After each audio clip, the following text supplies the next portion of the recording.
গণেশ কর্মকার। আমরা বন্ধ করে ব্যবসা করি। লোহার দাম বেশি, কয়লার দাম বেশি, আমাদের পোষায় না। আমরা ভাই বেড়াদার কাকা সবাই মিলে কাজ করি।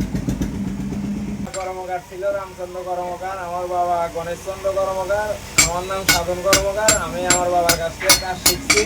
লোহার দাম বেশি, কয়লার দাম বেশি, বংশধর ব্যবসা, আমরা সেই কাজ করি। এখন জিনিস হিসাবে পরিশ্রম বেশি, আমাদের পোষায় না, সব কিছুর দাম বেশি। এখন বংশধর ব্যবসা, আমরা এই জন্য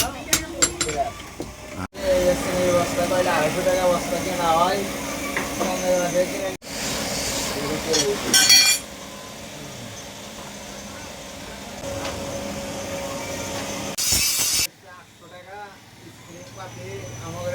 নিলে 1200 টাকা। পুরাতন ধার থাকো 50 টাকা, 100 টাকা, যেগুলা 200 টাকা করে বিক্রি করি।